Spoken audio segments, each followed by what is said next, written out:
اعوذ باللہ من الشیطان الرجیم بسم اللہ الرحمن الرحیم قل کفی باللہ شہیدا بینی وبینکم انہ کان بعبادہ خبیرا بصیرا ومن یہد اللہ فہو المہتد ومن یضلل فلن تجد لهم اولیاء من دونی ونحشرهم یوم القیامة على وجوہہم عمیا وبکما وصما مأواهم جہنم کلما خبت زدناهم سعیرا ذلك جزاؤهم بأنهم كفروا بآياتنا وقالوا أئذا كنا عظاما ورفاتا أئنا لمبعوثون خلقا جديدا أولم يروا أن الله الذي خلق السماوات والأرض قادر على أن يخلق مثلهم وجعل لهم أجلا لا ريب فيه فأبى الظالمون إلا كفورا قل لو أنتم تملكون خزائن رحمة ربي إذا لأمسكتم خشية الإنفاق وكان الإنسان قتورا۔ کہہ دو کہ اللہ میرے اور تمہارے درمیان گواہ بننے کے لیے کافی ہے، بے شک وہ اپنے بندوں سے پوری طرح باخبر ہے، سب کچھ دیکھ رہا ہے، اور جسے اللہ تعالیٰ ہدایت دے وہی صحیح راستے پر ہوتا ہے،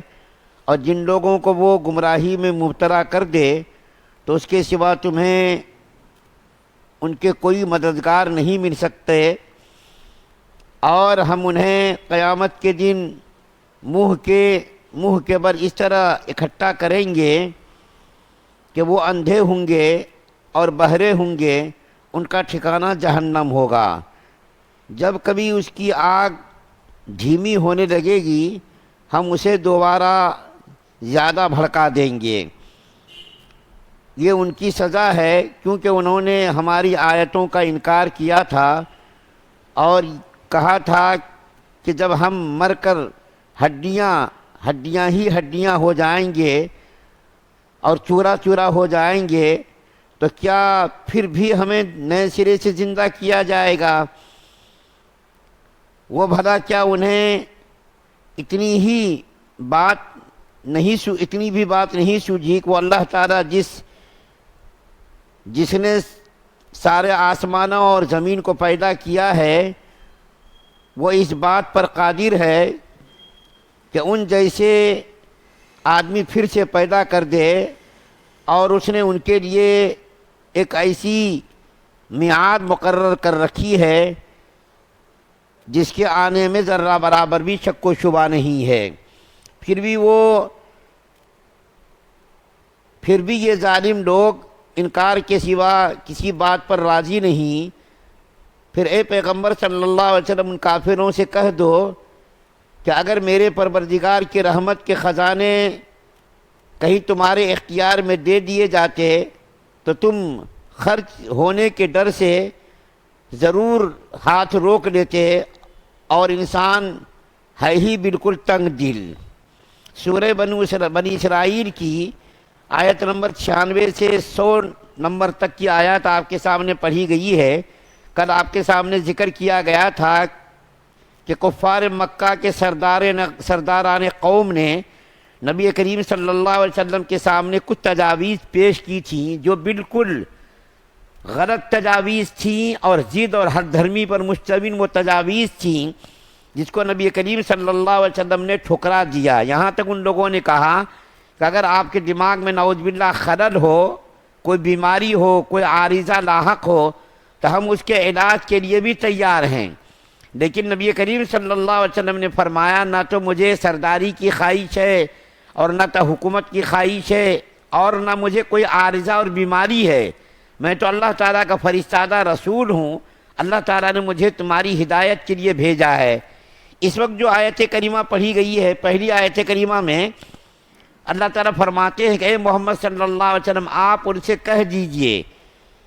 کہ میرے اور تمہارے درمیان گواہ بننے کے لیے کافی ہے، یعنی میں نبی ہوں، اس بات کی تصدیق کرنے کی تمہاری ضرورت نہیں ہے کہ تم تصدیق کرو تو میں نبی ہوں، تم انکار کرو تو میں نبی نہیں ہوں، ایسا نہیں ہے۔ اللہ تعالیٰ میرے اور تمہارے درمیان گواہ بننے کے لیے کافی ہے کہ میں اللہ کا نبی ہوں، اللہ پر میں یہ جھوٹ نہیں باندھ رہا ہوں۔ اگر میں اللہ پر یہ جھوٹ باندھتا کہ میں نبی نہ ہوتا اور نبی ہونے کا اقرار کرتا تو اللہ تعالیٰ کا عذاب میرے اوپر آ جاتا، لیکن حقیقت میں اللہ کا نبی ہوں، رسول ہوں، اللہ تعالیٰ نے مجھے تمہاری ہدایت کے لیے بھیجا ہے۔ اس کے بعد اللہ تعالیٰ فرماتے ہیں کہ اللہ تعالیٰ جس کو ہدایت پر لا دے، جس کو سیدھا راستہ دکھا دے، اس کو کوئی گمراہ نہیں کر سکتا، اور اللہ تعالیٰ جس کو گمراہ کر دے اس کو کوئی بھی ہدایت پر نہیں لا سکتا۔ ہدایت کا دینا اور گمراہ کرنا یہ سارے اختیارات اللہ نے اپنے پاس رکھے ہوئے ہیں، کسی انسان کو نہیں دیا، یہاں تک کہ کسی نبی کو، ولی کو، قطب کو، ابدال کو بھی یہ اختیار نہیں دیا۔ اگر اللہ تعالیٰ کسی نبی کو اس بات کا اختیار دیتے کہ آپ کسی کو ہدایت دے دیجئے اور کسی کو گمراہ کر دیجئے، تو نبی کریم صلی اللہ علیہ وسلم کے سگے چاچا گمراہی پر مر گئے۔ ابو لہب کو دیکھیے، ابو طالب کو دیکھیے، اور حضرت ابراہیم علیہ السلام کا باپ آذر گمراہی پہ مر گیا، حضرت نوح علیہ السلام کا بیٹا کنعان گمراہی پر مر گیا، جہنم کا ایندھن بن گیا۔ حضرت لوط علیہ السلام کی بیوی کو دیکھیے، وہ گمراہی پر مر گئی، کفر پر مر گئی۔ اگر نبی اور کسی ولی کے اختیار میں ہوتا تو ان لوگوں کو یہ لوگ ہدایت دیتے، لیکن حقیقت یہ ہے کہ ہدایت کا دینا یہ اللہ تعالیٰ کی طرف سے ایک نعمت ہے، اور ضلالت و گمراہی پر کسی کو اللہ تعالیٰ اگر کسی کو ذلیل اور گمراہ کر دے تو یہ بھی اللہ تعالیٰ کا اختیار ہے۔ پھر اللہ تعالیٰ فرما رہے ہیں کہ روز قیامت ایسے لوگوں کو، کافروں کو، مشرکوں کو اللہ تعالیٰ اندھا بنا کر کے اٹھائیں گے، بہرا بنا کر کے اٹھائیں گے۔ ہاں یہ الگ چیز ہے، پھر اللہ تعالیٰ اس کو بینائی دیں گے، پھر اس کو کان دیں گے، لیکن اٹھائیں گے قبر سے جب وہ میدان محشر میں جمع کیے جائیں گے تو اندھے، بہرے، گونگے یہ چیزیں ان کی ہوں گی۔ اور اللہ تعالیٰ جہنم کے اندر جب ان کو ڈالیں گے اور جب جہنم کی آگ ٹھنڈی ہو جائے گی تو اللہ تعالیٰ پھر آگ کو بھڑکا دیں گے، اللہ تعالیٰ آگ کو پھر بھڑکا کر کے اس کو تیز کر دیں گے۔ مطلب کیا ہوا؟ جہنم کی آگ کو ٹھنڈا نہیں ہونے دیں گے بلکہ اس کو بھڑکاتے رہیں گے، ذرا بھی ٹھنڈی اگر آگ ہوگی پھر اللہ تعالیٰ اس کو بھڑکا دیں گے۔ اور اللہ تعالیٰ نے ایک جگہ قرآن کے اندر بیان کیا ہے کہ جہنمیوں کو، کافروں کو، مشرکوں کے چمڑے جب جل جائیں گے تو اللہ تعالیٰ پھر سے اس کے چمڑوں کو تر و تازہ کر کے پھر اس کو صحیح سالم کر دیں گے، تاکہ اس کو جہنم کا جو عذاب ہے، جہنم کی جو آگ ہے، اس کو پھر جو ہے جلائے اور اس کو سزا ملے۔ تو اللہ تعالیٰ نے قیامت کے دن کیا کہا کہ ہم اس کو اندھے اٹھائیں گے، بہرے اٹھائیں گے، گونگے اٹھائیں گے، جہنم کے اندر اس کو ڈالیں گے، اور ڈال کر کے جب جہنم کی آگ ٹھنڈی ہوگی، ذرا سرد ہوگی، تو اس کو ہم پھر سے تیز کر دیں گے، جہنم کی آگ کو ٹھنڈا نہیں ہونے دیں گے۔ اس کے بعد پھر اللہ تعالیٰ فرماتے ہیں یہ سب کیوں ہوگا؟ اس لیے ہوگا کہ اللہ تعالیٰ نے جو قرآن پاک ان کی ہدایت کے لیے بھیجا، تو اللہ تعالیٰ کے قرآن پاک کا، قرآنی آیات کا اس نے انکار کیا تھا، اس لیے اللہ تعالیٰ نے ان کو یہ سزا کے اندر مبتلا کیا۔ اللہ تعالیٰ نے قرآنی آیات کے انکار کی وجہ سے ان کو ان سزاؤں کے اندر مبتلا کیا۔ پھر اس کا ایک جو ہے اور ایک بات اس کی ذکر کی ہے، جیسا کہ پہلے بھی ذکر کیا گیا اور آگے بھی ابھی ذکر آئے گا، کہ اس کو مر کر کے دوبارہ زندہ ہونے پر یقین نہیں تھا۔ مرنے کے بعد وہ کہتے تھے جب ہماری ہڈیاں گل جائیں گی، ریزہ ریزہ ہو جائیں گی، ہم مر کر کے سڑ جائیں گے، گل جائیں گے، مٹی ہو جائیں گے، تو اللہ تعالیٰ دوبارہ زندہ کرے گا کیا؟ تو اللہ تعالیٰ فرما رہے ہیں کہ آپ ان سے کہہ دیجئے کہ جس طریقے سے اللہ تعالیٰ پہلی مرتبہ پیدا کرنے پر قادر ہے، اللہ تعالیٰ دوبارہ بھی پیدا کرنے پر قادر ہے۔ اور مثال کے طور پر اللہ فرما رہے ہیں اتنے بڑے بڑے آسمان اور اتنی بڑی بڑی زمینیں ہم نے پیدا کی ہیں، جب اتنے بڑے آسمانوں کو بغیر ستون کے ہم نے پیدا کیا ہے، اتنی بڑی زمین کو پیدا کیا ہے، تو کیا میں اس بات پر قادر نہیں ہوں